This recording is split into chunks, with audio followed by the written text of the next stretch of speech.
एक सच्ची बात मैं आपको बताता हूँ। एक औरत के घर पे एक महाराज आते हैं और वो उसको बताते हैं उसके बारे में। वो औरत उससे सम्मोहित हो जाती है और वो उस महाराज को अपने घर पे रख लेती है 1 महीने। 1 महीने के बाद उनके अंदर एक ऐसी वो होती है कि लेडीज़ साध्वी बन जाती है। वो महाराज अपनी जैसी उसको बना देता है, साध्वी बना देता है। कुछ नहीं रखा ज़िंदगी में, तुम साध्वी बन जाओ, छोड़ दो सब कुछ।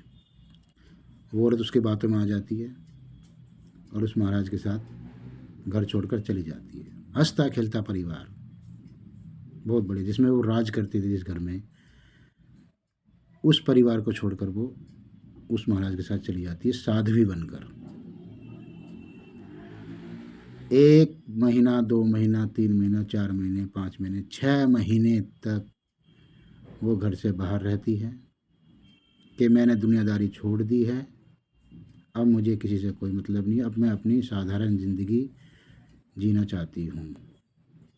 ऐसा उसने बता के गई। 6 महीने तक उस महाराज ने और उसके जो और भी उसके मित्र थे, जो उसके चेले चपाटे थे, उसके साथ शारीरिक शोषण किया और उसकी दुर्गति कर दी, बुरा हाल कर दिया उसका और उसको छोड़ दिया। अब वो औरत ना घर की रही ना घाट की, और कोई रास्ता ना दिखा तो वो वापसी अपने घर पे आई तो उसके हस्बैंड ने, उसके बच्चे ने उसको रखने से मना कर दिया।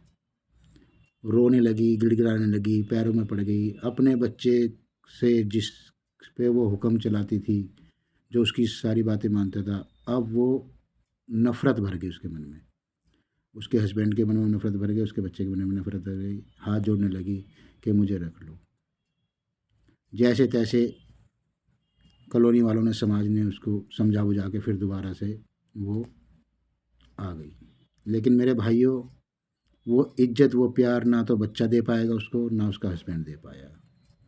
इसीलिए किसी के लालच में ना आओ, किसी की बातों में मत आओ, अपने परिवार में, अपने बच्चों में ध्यान दो।